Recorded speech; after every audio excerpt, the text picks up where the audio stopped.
Today on the show, I'm joined by Ben Azadi, author, educator, metabolic health disruptor, and one of the most compelling voices in the low-carb and keto space. His new book takes a deep dive into cellular healing, circadian biology, metabolic dysfunction, and the mindset shifts required to actually get well in a world that profits when we stay sick. And that's in the purview of the health coach. We talk about calories, cancer, adiponectin. Yes, it's a real thing, something I just learned about. And how coaches and practitioners like us can confidently guide clients through complex health terrain, even without a medical license or a PhD. Ben has a way of making the science land, and this conversation is packed with metaphors, practical advice, and some hard truths that need to be said. So let's get into it. Hi, I'm Erin Power. I'm a health coach, a health coaching educator and mentor, and your host of Health Coach Radio. This podcast delves into the art, science, and business of health coaching.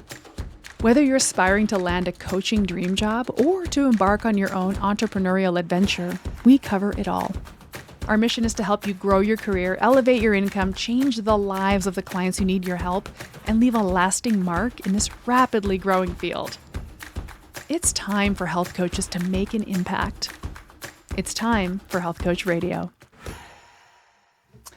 All right, Ben, I'm excited to be here with you because you have reached thought leadership status. And the reason I say that is because I've seen you speak on stage at a few events and I've read your books, and you are at this place where you are a voice. And I think that's a level that many health and wellness practitioners maybe aspire to get to one day. So grateful to have you here. But also you have experience working with clients, correct? I do. Thank you for that. And yes, absolutely. I've worked with a lot of clients in the past as a health coach, just like you. Yes. How many clients are we talking about? Thousands? If we're thinking about group coaching, then over 10,000. If we're thinking about one-on-one, close to 1,000. What? Wow. You must have a team. Do you have a team that helps you? I do. Like that? Yes. It helps big time for sure. No doubt. Okay, amazing. And so I finished reading your book. I listened to it. We call that reading, right? We're going to call that reading. Same thing. It's the same Some thing. people actually get more out of listening than they do reading. I'm more of an audio guy myself. I am too. And I really appreciate it because I got to weed my whole garden. You were there with me the whole time, so thank you. So cool to be with you in the garden. Yes. This book covers a lot of ground. How long does it take to write a book like this? I'm just curious. This book took 7 months. Now, of course, I say 7 months, but it's the accumulation of the last 17 years of information that I've learned, experience, research. But Hay House, my publisher, gave me 7 months to write it. So that's why it took 7 months to write the book. It started with the chapters and then reverse engineering. So I did all that in about 7 months. Good for you. Awesome. And the book we're talking about, of course, is called Metabolic Freedom, a 30-day guide to restore your metabolism, heal hormones, and burn fat. Just a massive topic that is so crucial given the state of chronic disease, chronic health, I guess, in the world. So yeah, you cover a lot of ground. I want to get into some of the stuff that you cover here because I think this will be really interesting to our listeners. But what surprises you when you're writing a book like this? What surprised you most during this writing process, or either about doing the research or about yourself? Anything that you learned about yourself in writing this? Mm-hmm. Well, for myself, I learned that I actually work better when I have pressure on me, when my back's against the wall. If I would have self-published this book like I have with my previous books, there was no timeline, no pressure to get it done. But when Hay House says, hey, you have 7 months, I actually work better that way. So I like the pressure because it makes me figure it out. And it really helped me say no to a lot of things in my life that were not congruent with getting this book done. So it helps me develop my no power, which is great because that is very important to have, especially as an entrepreneur. You understand that. And then in terms of research, I fell in love with chapter 10. I fell in love with understanding the nocebo effect, the placebo effect, vitamin G, how purpose extends your lifespan and health span. I fell in love with chapter 10 so much so that I already started writing my next book, and it's called Mental Freedom, and it's an expansion of chapter 10. I'm so grateful you brought chapter 10 up. So chapter 10, for those who haven't read the book yet, how your thoughts influence fat loss and health. I literally jotted that down as one of the topics I want to cover. I'm going to scroll down to my question because I think this is low-hanging fruit for health coaches. Okay, because it's in our purview to help people with the way they think about their bodies, right? In terms of scope of practice, right? The way people think about their bodies, the way people think about their health. So I'm talking about our clients. That is in our zone. So I'd love it if you could share some ways that maybe you've used this approach in your work with clients so that some of our listeners can think how they can use it in theirs. Yeah, it's so important. I'm so glad you wanted to talk about it as well. There's a story I share in chapter 10 of a client named Claire. And Claire was somebody who joined one of my programs, my Keto Camp Academy coaching programs a couple years ago. And before she joined, about a year prior to that, she was on death's door. She actually had a strong bout of COVID and she was on oxygen. She was in the hospital for a month. They were telling her to get her affairs in order. And by the grace of God, she was able to pull out of that. But then she was sent home and she had severe COVID, which we know is the cell danger response. And when I started working with her, she kept calling herself, I'm a COVID survivor. I'm a COVID survivor. And we hear a lot of our clients say that. I'm a cancer survivor, or they identify with their diagnosis. And I told her, I'm like, you're not a COVID survivor. You are a thriver. Like, just changing that language goes a long way. And when I first said it to her, she stopped and she perked up and she said, yeah, I am a thriver. And she was so happy now about calling herself a thriver. And to this day, she's still in my group and she posts in the Facebook group, like, I'm the thriver here, right? So a simple mindset shift like that goes a long way. And I think a lot of clients that we work with, there's something underneath in their subconscious mind that holds them back. Because we could tell them, hey, let's do low carb for this month, or let's do keto or carnivore. Let's get this amount of steps. Let's work out this. We could give them the blueprint, but why don't they follow it, right? We want them to just follow it, right? Aaron, just follow the game plan, because they don't believe that they can do it. There's a lack of belief, number one. And number two, there's something subconsciously in their self-image that's identifying with their old version that they cannot break. And you cannot outperform your self-image. And that's where we talk about that in chapter 10. We change the self-image by writing down a certain affirmation. Yeah. And for me, it's been a game changer, not just in my life, but all the clients I work with. So when they come into my program, they think they're going to learn keto. And they do, but they really learn about how their mind works, and that's where they get the lasting changes. 100%. And so that's why I say, for those listening who are in the health and wellness nutrition coaching space, encouraging our clients to think differently about where they are, where they want to be, is something that we can work on with them. It was so funny, this chapter, I just listened to it on my walk, because I was hustling through the last few chapters before I chatted with you. Prior to my walk today, Ben, I had a catastrophic moment doing some deadlifts, and I was really worried about my back. But I decided I'm going to be a deadlift thriver. I am a deadlift thriver. Let's go. So this little back pain, please, it's nothing. It's nothing. Amazing. I love it. That little, it's not really, it's a little big thing. It's a huge shift. And now your body's going to respond to that mindset versus you could easily put those thoughts and energy into oh shoot, now I'm screwed. My back's messed up. I'm out for a month. It's easy to go down that path, but to have that clear reframe that you just did goes a long way. And we could do that with all of our clients. Yeah, we can. And you referenced Dr. Joe Dispenza in that chapter. I had a health coach one time that I taught at the school that I work at, on the faculty of, and she was in this sort of brain rewiring space for sort of mystery symptoms. That was kind of her niche. I know that's very vague, but that's what she did. Yeah. And in her practice, she encouraged her clients to never name their symptom. You had to give it some other little gargoyle name, Steve or something. I don't know why I said Steve. Sorry to the Steves listening. Steve's hey, that's a gargoyle name? What the heck, Aaron? I don't know. All the gargoyles I know are named Steve. But anyways, the point is that we're not naming and encouraging the symptom. We're just sort of putting it in its place. And I think that stuff's fascinating. I really do. I love that idea. It separates you from the symptom or the diagnosis. So many times we identify with it. I mean, I've seen people brag about how many medications they take, comparing their medications to the other person who takes medications. Once we identify with that, why do we want to get healthy when we're getting all this support and we actually are, in a way, kind of bragging about how much medication you take? Okay, that's got my wheels turning, because I feel pretty staunchly about that. I feel, because I'm a woman, so I work with female health female clients. And of course, my clients are now in midlife and going through menopause transition. And now they're coming with this laundry list of diagnoses. Their cortisol is wrong, their estrogen is wrong, everything's wrong. And they're kind of handing me their list of diagnoses and really anchoring to those. And as far as I'm concerned, it's on one hand, I definitely want you to, have a great collaborative relationship with your doctor. On the other hand, what are we doing here? Are you identifying as this list of diagnoses, or do we have some wiggle room here? That's an important question for them to answer. It really is. Whenever I talk about autoimmune, because I used to have two autoimmune conditions. I used to have Raynaud's and erythromyalgia, which are the second one. Erythromyalgia is really, really rare, especially to have it in combination with Raynaud's. And whenever I talk about it, I always talk about it in the past tense. Like I had autoimmune. I never say I have autoimmune. So even if you currently have the diagnosis or you have the symptoms, just putting it in the past because you don't want to be identified with that as the present. It's a simple thing that we can do with our clients. Yeah, absolutely. Okay, so coming back to this whole book writing process, and I know I'm getting into the weeds of that, but I'm really curious about it.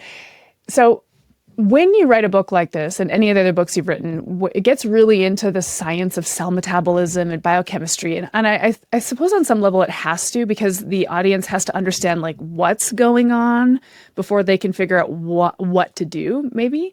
Do you think that's true? Do you think it's essential? I guess, who is the audience of this book in your mind? And do you think it's essential for that health consumer to really know the science at this level? When I started writing the book, I tend to have that sort of like nerd science mentality where I want to go deep into the metabolism. But then I slowed down and I thought, well, who do I really want this book to be for? And it's not necessarily for those that are deep into the weeds of how the metabolism works. It's more for the masses. I wrote the book for the masses. I wrote the book for the 93% of Americans who are metabolically unhealthy, and that's an actual study. With that being said, I think it's also important for that person to understand how their body works. So I tried my best to talk about how metabolism works, to talk about, things like autophagy and mTOR without losing them. That was the goal. And I used a lot of analogies to make that work. So I think it's important for them to learn how their metabolism works, but not to overwhelm them and complicate them. And I did have a book editor, not a ghostwriter because I wrote the book myself, but the editor kept me on track and told me when I was going too far that I would lose the audience. And she would say, cut this out, put an analogy here. Oh, you talked about this already in chapter 2. So I had that kind of guiding me, which was really important. So I wrote the book for the masses. I want this to be that book that introduces people to bring awareness to them that, number one, your body's not working against you. Your body's not broken. It's just being interfered with. Here's what I think are the interferences. Let's remove it. And your body was designed to heal itself, and it will. You'll see it work. And then also, if you're already in this space, like your audience, health coaches, and maybe somebody's already doing biohacking, you just learn more about how the metabolism works. There's 275 citations, so there's definitely a lot of science in there. Mm-hmm. And then there's two different paths at the end of the book to follow with a 30-day plan. Either there's a beginner path and an advanced plan, a path, so you could kind of choose your own adventure. But I wrote it for the masses. I wrote it for people that are struggling with diabetes, prediabetes, PCOS, autoimmune conditions, and I want them to be aware that your body is amazing. If you remove the interference, it will heal itself. Here's how you do it. I love that message. And actually, you gave me a great idea. Somebody should write, maybe I should do it, an actual choose your own adventure health book. That's cool. Right? That's a great idea. That's a neat idea. If you want to work on your sleep, turn to page 74. If you want to work on your movement, turn to page 71. Anyways. I think that's a phenomenal idea, actually. I do too. It's pretty smart, yeah. Okay. So I love that you brought up the analogies and the metaphors, because I picked up on that. It's like, every time he gets into kind of the weeds of some science, he throws in a metaphor. And some of them are great. I specifically love circadian land. Because I'm a total... I almost forgot about that one. Circadian. Shall I refresh your memory? Yeah, refresh my memory, because I remember it vaguely, but not the specifics. But I know what you're talking about. Chapter 6. Yes. So you're referring to like circadian rhythms and so like this is how my interpretation of, because I'm a total circadian rhythm nerd. So I was just really into this. I love it. And it's like, what is it, serotonin or one of these waking hormones or neurotransmitters. Melatonin, and how cortisol. There's a balance there. Yep. Yeah, cortisol's like the gate agent who opens the gate and starts the rides, and melatonin's the night security guard that makes sure everybody's out before they close the gates. And that's right. You wouldn't have the funnel cake guy running at 2 a.m, and you would, it was just really cool. You framed it as an amusement park, circadian. That's right. Yeah, that's right. I'm so glad you picked up on that. You're the first person that I've done a lot of interviews, by the way, the first person who picked that up and mentioned it. So I love that. I remember exactly. I compared it to an amusement park where the different positions, they just swapped positions and it created chaos. And that's exactly what we do to the body when we eat late at night, have artificial light, have different sleep rhythms. It's not good. We want we want a rhythm. Yes. To our hormones, and that's why I go to bed the same night, wake up the same morning. Even when, even on the weekends, even when I'm traveling, I want to keep this normal because that's the way the body's supposed to be. Yeah.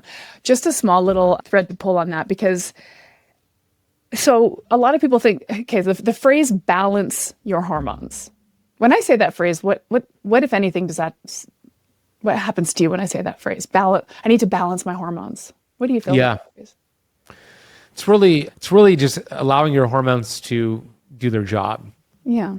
More than balancing it. Exactly. Yeah, you use the word harmony, which I love, right? Yeah. Because harmony makes more sense. It does. Yeah, they're not meant to be balanced. They're pulsatile. They're never just like balanced. You're correct. They're meant to do their job, to pulse up, go back down, get into the cell. So harmony does make sense. Harmony, that sounds like harmony. Balancing sounds like a checkbook. It does, yeah.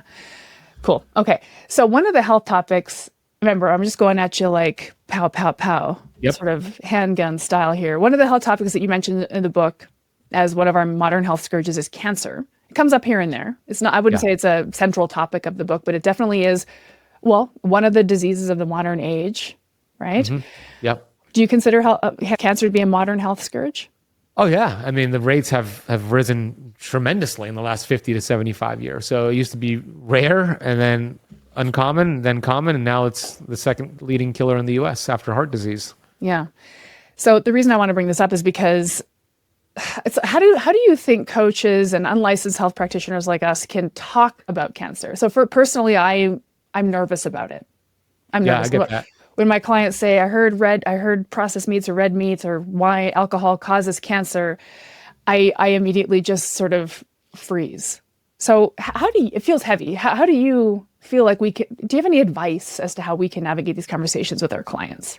Yeah, definitely. I understand that thought of like being scared. It's a very serious topic, and it's a life or death decision that we won't make for them, but we could influence their decision to make.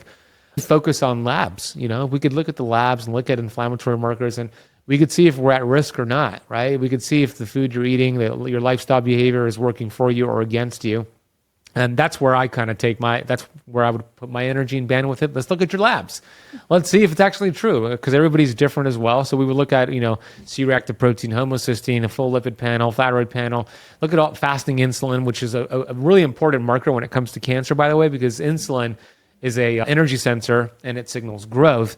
So if we have a high fasting insulin, we know that we're increasing our risk of cancer, high IGF-1. So I would focus on the labs and then kind of have a discussion based off of that. Yeah, cool. It's an exciting time to be a health coach. Scientists are uncovering the mysteries of the human microbiome. We're now gaining clarity into complex gut health issues we didn't even know about a decade ago. This means it's also a great time to become a gut health expert. Primal Health Coach Institute's Human Intestinal Microbiome and Health and Disease Specialist certification is for health coaches who want to help people heal the root problems of many of their health symptoms and conditions. A recent survey spanning 73,000 people across 33 countries found that nearly 40% of adults suffer from a gastrointestinal disorder. As an expert in gut health, you can offer unique programs and services to clients looking to manage or reverse a diagnosis such as an autoimmune disease, irritable bowel syndrome, or type 2 diabetes, or those who wish to improve their overall health. Gut health expert, cardiologist, and best-selling author Dr. William Davis teaches you everything you need to know about the human microbiome, including coaching tips to give you the confidence and credibility to support your clients and help them heal their guts, sleep better, gain more energy, and enjoy stronger immunity, balanced mood, smoother skin, and more. Find out more about how to become a gut health expert. Visit primalhealthcoach.com. Because in the book, I jotted this down messily on my Post-it note. I've got notes everywhere. So I love it, Darren. I mean, some of the modern health-related topics come up are metabolic dysregulation, which is like astonishing. The statistic you gave earlier is 93% of people's metabolically dysregulated. We have endocrine disruptors, heavy metal toxicity, obesogenics, like the modern food environment, the modern toxic environment, all these factors. Is that your hunch? I mean, is that probably why we're seeing increases in cancer, which was at one time rare? Yeah, that's exactly it. We're not designed. I mean, we all have, let's be clear. We all have cancer cells inside of our body. Our immune system deals with them. When our immune system gets distracted because of intestinal permeability, leaky gut, because of inflammation, because of stress, we allow cancer to grow. So it's really an assault on the immune system from our lifestyle. It's from these, like all the things you just mentioned. It's from being a sugar burner, the toxins, the poor sleep. All of that are insults or assaults, I should say, to the immune system. And then all of a sudden, our immune system is asleep and cancer starts to grow. It's. I think I would estimate 97% to maybe even 99% of all cancers are lifestyle. Maybe there's a rare 1 to 3% that's strictly genetics, but I would say almost every single situation is going to be a lifestyle situation here. And unfortunately, going back to how we started the conversation, Aaron, our language, unfortunately, the language in the conventional sense is there's a war against cancer. That's the words they use. We F cancer. We see that posted all the time when somebody dies. F cancer. They're on T-shirts. We don't want to go at war against it. We don't want to. It's the wrong language, right? So lifestyle plays a huge role with a lot of these lifestyle conditions that are being treated with medication. It's a huge mismatch. I just want to share one more thing. A few days ago, I was in a clinic in Miami, Florida. I live in Miami, close to Mark Sisson, who I know you just had on your podcast. I was just listening to it. And this clinic is called Center Wellness in Brickell, which is by downtown. And I was there doing some content, looking at her incredible place. And she said, Ben, there's this woman here named Elizabeth, 36 years old. She just got diagnosed with stage 4 cervical cancer in March. She was last year, but in March of this year, they did their 4th round of chemotherapy. Didn't work. It had metastasized. Her weight was now 65 pounds. Oof. She was showing me some videos of her. And she said they told her, you have 2 weeks to live and nothing we can do for you. And by the grace of God, she found this clinic and she started doing all the treatments, hyperbaric oxygen therapy, different IVs. And that was in March. What are we in now? June. That was several months ago. And she was there and I got to meet her. She's now close to 100 pounds. And it's just an incredible story of how the conventional medical system is not working for these situations and how when you find these holistic therapies, it could be incredible. And it's saving this woman's life, Elizabeth. It's really cool. It is amazing. It is. That's an astonishing story. I think about Elizabeth because, wow, what a badass. She's like, no, I don't have 2 weeks to live. Hold my That's right. hydrogenated water. I was going to say beer, but it felt inappropriate. Hydrogenated water with some minerals in it. Yeah, and she said she wants to speak on stage and share her story. And I said, I see you on speaking on stages and sharing your stories. You will do it. Hold on to that vision. Oh, well, there you go. It's amazing. The thing is, I'm gonna invoke Judge Judy for a second. Okay. Judge Judy, the famous TV judge, who's whatever. Why am I bringing up Judge Judy? She has a phrase that she uses in court, which is, if it doesn't make sense, it's probably not true, which is just absolutely such sage advice. So when a client says to me, well, I heard red meat causes cancer, it's like, well, that doesn't make sense. Why would our biologically appropriate diet suddenly be causing cancer? Why would a new problem like cancer rate increases come from an old input like red meat? It seems like something new in the environment is probably causing this new problem. That just makes more sense. That's kind of how I approach it with my clients. That's fantastic logic. It makes sense to me. It's completely makes sense to me. Meat has been around since we've existed, and we've been eating meat for that entire time. It's what the meat is inside. It's maybe the bun that has now come around the last 50 to 75 years, right? Because then when you have that logic, the Judge Judy logic, what is being introduced with the meat? Well, the bun. And maybe you're cooking the meat and frying it in seed oils, which is a new thing, right? So that's a great idea that you could use for Judge Judy. Use her premise to understand if something is for you or against you. I use it all the time. I love it. Yeah. Okay. Now, you have a quote in the book.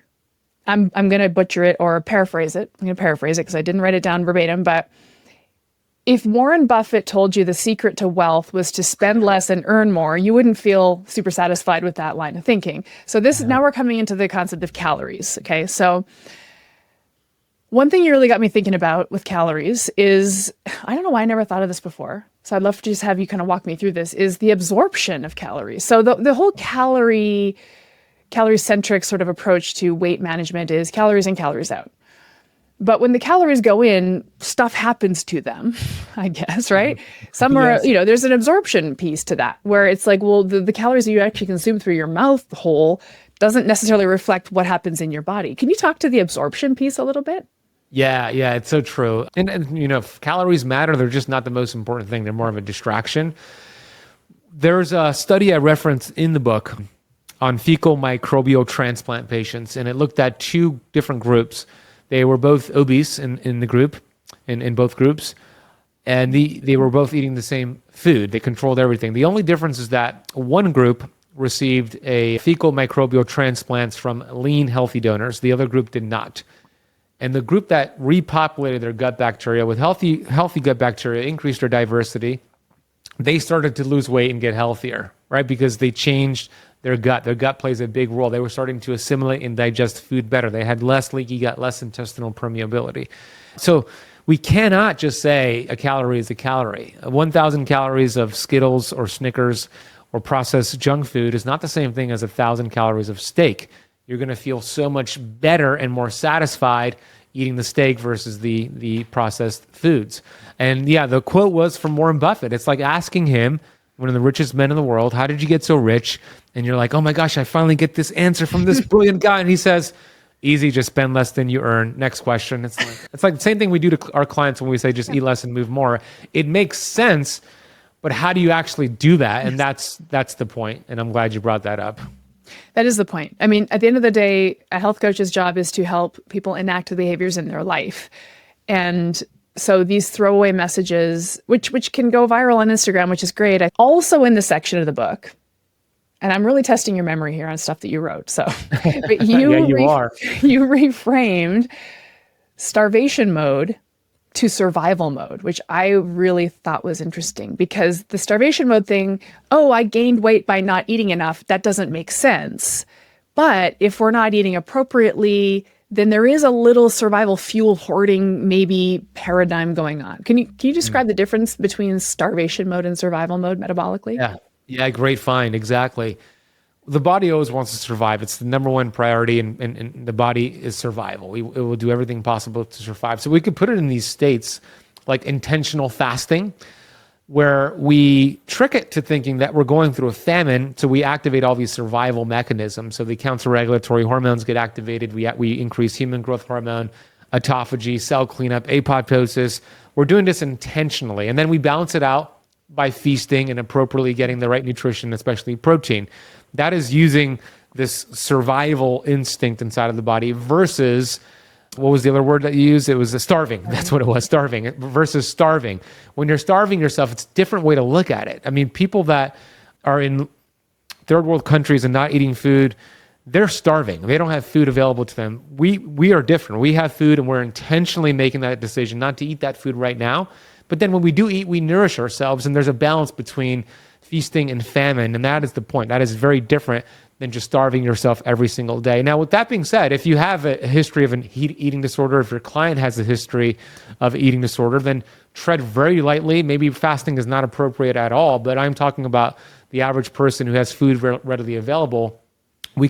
The body doesn't know that we could hop on our phone and I could go on Uber Eats or DoorDash and click on a button and have somebody knocking on my door with food in 45 minutes. It automatically goes into these survival moments.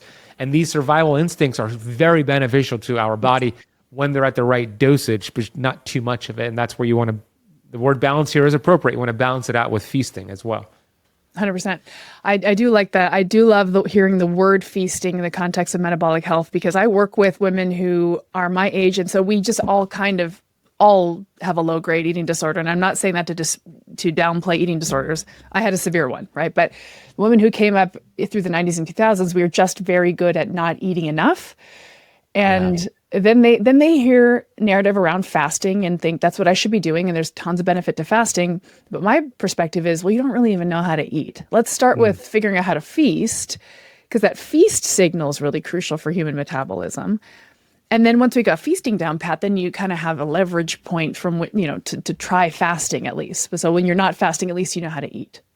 Yeah, well said. Exactly. And if you do it the right way, it's not necessarily about eating less. It's about eating less often. Mm-hmm. So you're still getting your appropriate, especially protein for women, but also men, your appropriate protein, nutrients in your eating window. And then you're having a window that you're not eating food. You're just condensing your calories and nutrients in a certain window. So I call it responsible fasting. And you're right. Fasting is not the first tool in the shed. First, we clean up the nutrition, the diet. And if we want to add in fasting, then we add it into the mix. It's not something I add right away. Cool. So now we're talking calories, starvation mode, fasting. We're talking about some specific health topics that some health practitioners are yes on and some are no on. So I want to actually veer the conversation to something that's mildly uncomfortable, but it's the modern era of debunking and arguing on the internet. Okay, because calories, for example, is one of those topics where arguments ensue. Mm-hmm. I mean, the takedown videos, the remixes of somebody else's reel on this person's feed, and then the remix of the remix and the debunking of the debunking. Many coaches out there are worried to death to put themselves out there to say anything for fear that they're going to be debunked or taken down in a takedown video. What advice do you have? Like, you so confidently put your feelings out there, your clinical experience and what you know out there. Do you ever feel any kind of worry about that, and how do you handle it? It's a great question, especially for the health coaches that are listening. Well, I mean, when it started happening at a high level in 2018, it was tough. It was really, really tough. It bothered me. I was like, I didn't even want to check my Instagram app. I was getting all these messages. I just didn't have that conviction that I have today. Now, it doesn't bother me one bit, honestly. And I never went back and forth with anybody who makes those videos. I don't think it helps. The only person it helps, well, it helps you grow your reach and you get some views on it, but it's not helping the community. So Lane Noren has made like 9 videos of me. I've never gone back with him. I could have done a response video, and then he does a response video. But who wins? We just grow our video count, but the audience doesn't win. He wants to grow his audience that way. I don't. But I will say, if you're a health coach and you're not getting those remixes, the hate, you're probably not getting your information out there enough. It's kind of a rite of passage. So I look at it as a good thing. When I start seeing my people talk about me, even if it's negative, I look at it like a good thing. And I know who I am. I know that I'm a good person. I really don't care what people think of me. I care what I think of myself. So as long as you're a good person and you really care about helping people and you know you're shit, sorry, who cares what that person behind a computer screen who would never say it in front of you, it's because they're, what are they called, keyboard gangsters. So it's going to sting at first, but get used to it. It's a rite of passage, and I actually hope you get a whole bunch of hate because it means you're making some noise out there. Absolutely. That's a good point. I think it's so interesting to me just to imagine, like, I've seen you on stage in front of thousands of people. So you have an audience and people who trust and believe you, and then, have their audience that trust and believe them. And it's like, great. We can all have our differing beliefs, and that's okay. We anchor to what you believe in and go with it. I don't see the point in warring. And as somebody who is in the health, is a health coach and thinks about the health consumer, I worry for them that in fact, I know they're just confused, because I hear that on the phone with my prospective clients who say, I'll say, why are you on the phone with me? What are we talking about here? And they'll say, well, I want to lose weight, but I'm utterly confused as to what I'm supposed to do. Because when I open my phone, there's 15 completely contradictory opinions. So that's the problem, I think, is that the health consumer is getting lost in the arguments. So I actually like your approach. I'm just not going to feed into it. Yeah, exactly. I never do. It doesn't help. Yeah. And the thing with content, that's the name of the game these days, and it's a good thing and it's a bad thing. But we want to, as health coaches, we want to create more than we consume. Yes. To get content out there, and maybe you could respond to your comments. I do that sometimes. Maybe you could eventually have a team do that for you as well. But you want to be focused on creating and helping people. And what I tell people, because to your point, Aaron, there's a lot of people out there in the public that are confused. We hear vegan, no, carnivore, no, keto, no, paleo. How do you know who to believe, right? So I always, this is my advice whenever I get that question. I say, find 1 or maybe 2 people max that you resonate with their message, you like their personality, you feel like they're a good person, and go all in with what they're teaching you. Give it a couple months, maybe 90 days, and see if it worked. If it did, stick with that person, keep going, keep learning from them. If it didn't, find somebody else. That's usually the advice I give. That's great advice. Now, we could extrapolate that to the health coach who's trying to put themselves out there and market themselves. And, I tell this to my students all the time, is just not just, find an expertise, a mission that you are just absolutely passionate and certain about, and just keep saying it and keep saying it and keep saying it over and over again. You don't have to say a million things, just say the one thing that you really believe over and over and over again. And when people find you, they're going to say, oh, this is the person who believes this. And the more clear your message is, the more you're going to be almost like a beacon amidst the noise of the social feed. I get that from people who come into my world, which is like, because I only need to talk about one thing and it's the same thing every time. And people feel kind of like it's a safe place. Yeah. And I leverage this when I'm bringing clients into my program. I'll say, let's have an agreement here for the next 6 months that you work with me. I'm your guru. Like, we're going to just clean out your Instagram feed. It's you and me working together. We can leverage it, to be honest with you. I love that you do that. That's a really smart idea. And to your point with the health coaches that are listening, when you're getting your message out there, first of all, everybody, if you're a health coach, you got to be on YouTube. YouTube is the number one platform. I recommend everybody go on there and really focus on the YouTube platform. And when you start repeating that same message over and over and over, you might feel like, but I said this before, but no, you got to keep repeating it. And if somebody watches your video, and I get this sometimes on my YouTube, and they say, oh, I already know all this. You taught this to me already. Like, you talk about this in this video. I tell them, thank you. Like, I did my job. Like, that's exactly what I wanted. But I can't tell you how many times I've repeated like the bad seed oils to avoid since like 2016, like over and over and over. And the more you do that, to your point, Erin, you become that person who is synonymous with that topic. So you got to repeat that message over and over. Mm-hmm. Okay, so you just veered us into some social media marketing advice. So you're saying YouTube. You're saying put your eggs in the YouTube basket. It is. What is it? It's the most consistent of all the social platforms, right? I mean, it's never faltered. What is it about YouTube that you think is so beneficial? It's the content on there is evergreen, right? You could make a video today, post it on there, and in 3 years, 5 years, heck, 10 years, 20 years from now, people could find it and they'll still get views on your Instagram feed or TikTok feed or Facebook feed. So on your other feeds, you can't do that. It disappears. And then number two, Google owns YouTube. Google is the number one search engine in the world, Google, and it owns YouTube. So your videos could show up on the Google page as well. And now with ChatGPT, it could show up on there. YouTube pays you. YouTube is where most people discover me. I've been able to build here's something that's enticing for your health coaches. I posted a video on my YouTube channel 4 months ago, and that one video brought me in over 37,000 emails. What? One video. 37,000 emails on YouTube. So you get emails through a free guide you give away. YouTube pays you really well. You can build your courses and community.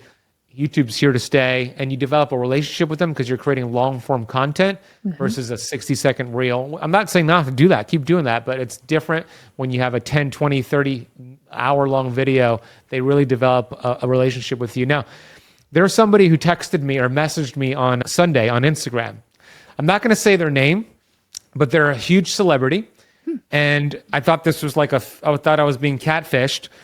And I looked at their account, it was actually the person, and they said, hey, I've been watching your YouTube videos. I'd love to chat with you, have some questions. So I FaceTimed with this person today. It was the actual person for an hour. He's a huge celebrity.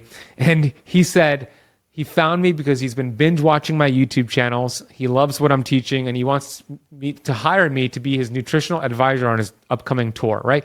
Because of YouTube. So I hope that inspires your audience, your coaches here, to go on YouTube and be consistent on YouTube. Is it Pedro Pascal? I'm just going to start guessing names. Okay. I'm not going to say who it is. That's amazing. Whoa. Super cool. But, the point is, like, YouTube, you never know where it could take you. That's insane. Well, and I pulled up your YouTube because we were talking about it, and you have 642,000 subscribers. That's astonishing. How long have you been working on that? I launched it in December of 2018. Oh, wow. About a year and a half ago, I had only 250,000 subscribers. So the last year and a half, it's just been on pace to hit 1 million by September. So that's 2,000 plus videos I posted on there. So it shows you that consistency wins on YouTube. How are you doing that content creation? Like, is this a big part of your day-to-day life, or do you have it down to a nimble little science? Like, how are you doing this? It's a big part of my workflow. Yeah, I prioritize YouTube. I don't treat it like a hobby. I treat it like a business because I believe it is a business. And we're cranking out 5 videos a week. An hour-long interview on Monday, and then 4 solos. And those are all new. And I'm doing that when I'm traveling. I'm doing that when I'm writing the book. So I prioritize that. Thankfully, we have ChatGPT. It really helps out with my scripting on that. I don't use a teleprompter, but I'll feed it different scripts to get like a good flow for the YouTube video. And yeah, we're just really consistent on it and we prioritize it. It's not a hobby for us. It's a priority for us. That's amazing. I mean, so this is your podcast too. So you have this award-winning, it's an award-winning podcast. You've won awards.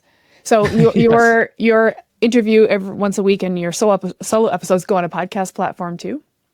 Yeah, so those are all going on my YouTube channel as a podcast, and then they're also going on, of course, like Apple, Spotify, all the things that you're doing with your podcast. Yeah, so it's the same thing. Yeah. Wow, that's a big part of your job.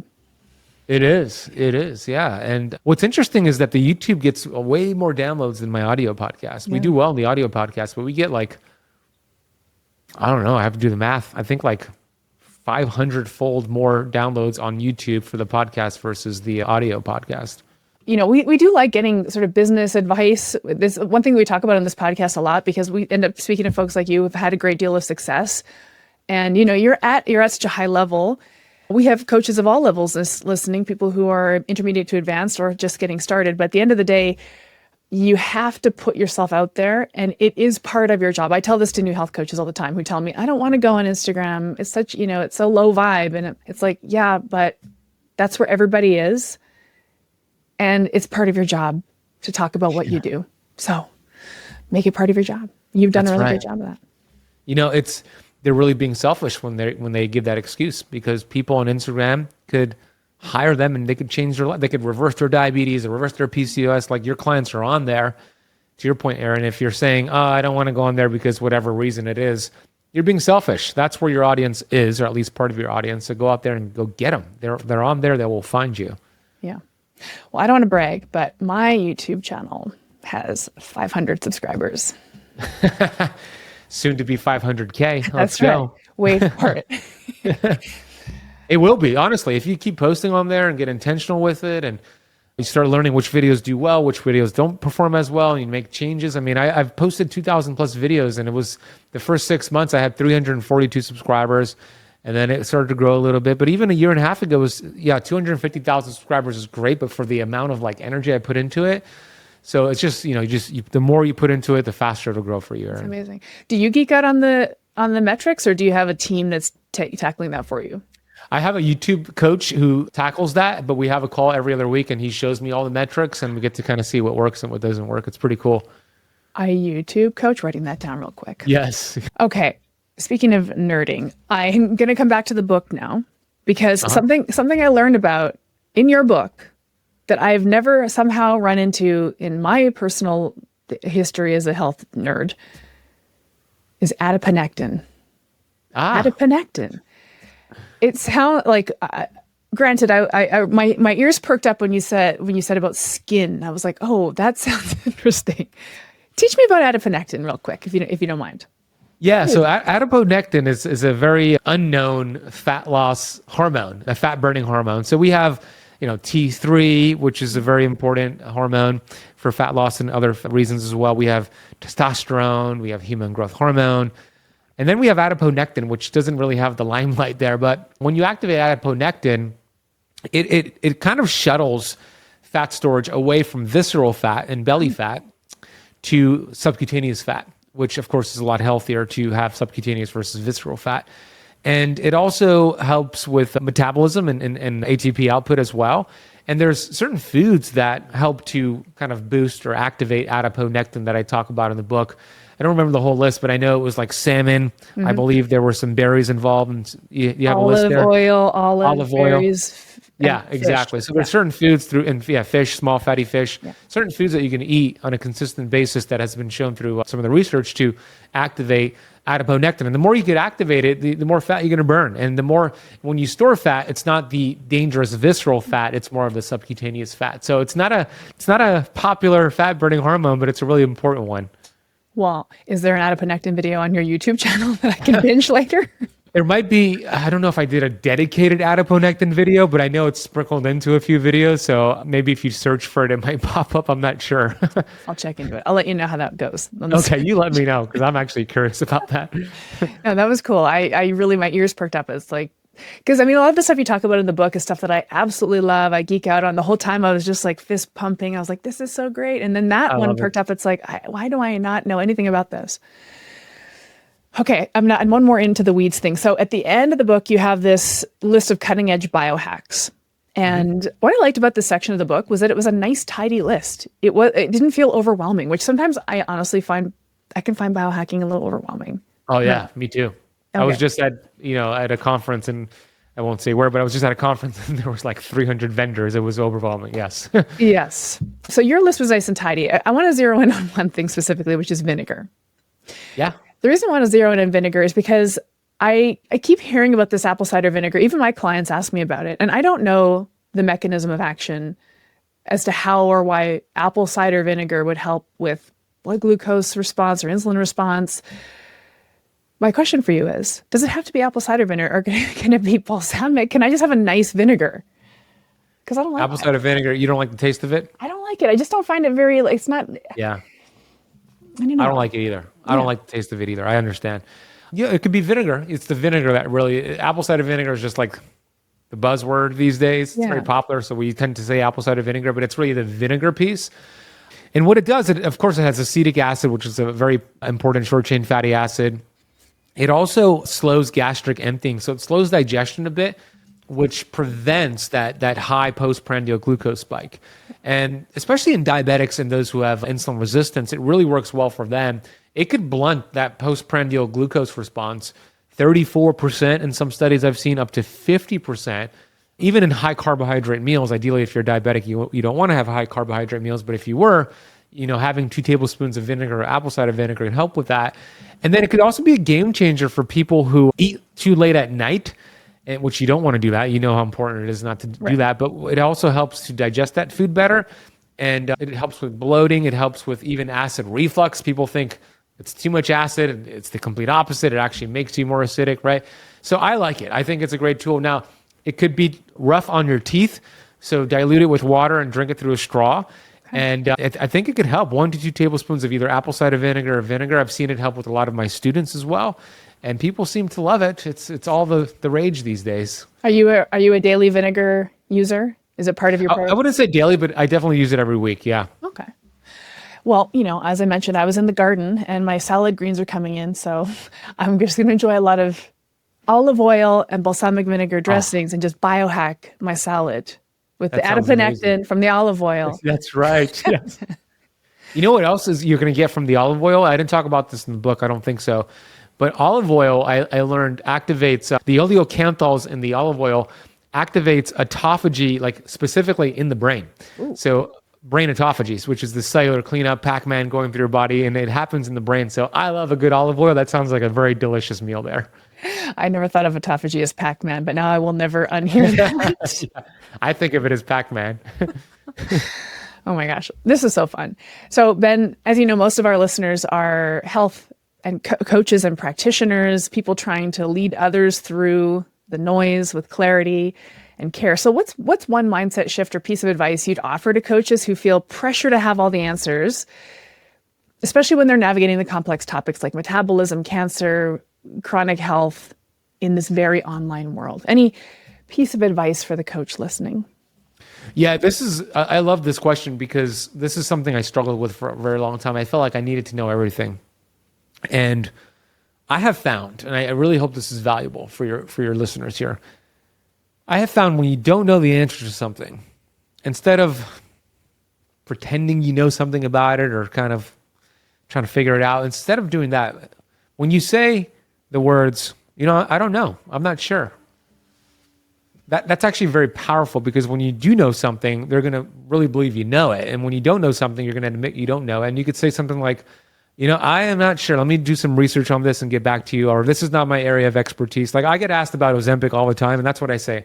I don't know about Ozempic. I don't recommend it. I don't research it. It's not something I do, so I can't talk about it, right? And in the beginning, I felt like I should know everything. I should give an answer for everything. But I can tell you this, when you say you don't know something and you don't know about something, there's power to it, because when you do know something, your clients are actually going to believe you. I think that's amazing advice. I think it's incredible advice, because it covers the big thing with launching a coaching business, coaching practice. is I'm an expert in this. And really, we talked about that earlier. This is what I know. This is what I know. This is what I know. And to your point, saying, oh, I don't know anything about that, really, by contrast, re-demonstrates your expertise, but also makes you highly relatable. And I think that's what health consumers are looking for, a human to have a human-to-human conversation with. So I think there's something very human about saying, I don't know, or that depends, or something like that. Yeah, exactly. They don't want a perfect person because nobody's perfect. It just doesn't seem real to them. So by saying you don't know, you humanize yourself, to your point, Erin. You know who never says, I don't know? ChatGPT. So. Well, because it's not a human. That's right. That's how we differentiate ourselves. Just for anybody worrying about AI, don't worry. Just be a human and it all comes out in the wash. That's right. Good point. All right. Well, Ben, I'm so grateful for this conversation. It was so much fun. Thanks for the book, Metabolic Freedom, and everything else that you do. Do you want to just give people a little direction onto how they can follow and learn more about what you talk about? Yeah, thank you for the excellent interview. You're an amazing host. I love what you're doing, Erin. It really was a great interview, great questions, and thank you for listening to the book. You know, it was a pain in the butt to record that entire audio. No doubt. So, it took 27 hours for a 9-hour edit, but when I hear that you listen to it, it makes me happy. I make myself happy. So thank you for that. Yeah, if you want to get the book, we have it. It's available at bookstores. It's available Amazon, Audible, Kindle, Spotify.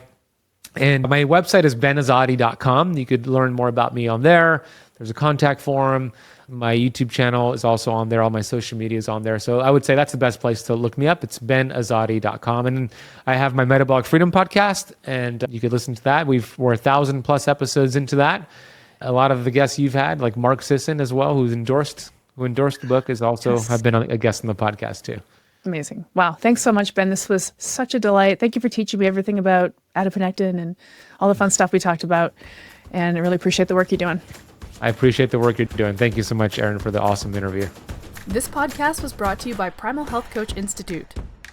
To learn more about how to become a successful health coach, get in touch with us by visiting primalhealthcoach.com/call. Or if you're already a successful health coach, practitioner, influencer, or thought leader with a thriving business and an interesting story, we'd love to hear from you. Connect with us at hello@primalhealthcoach.com and let us know why we need to interview you for Health Coach Radio.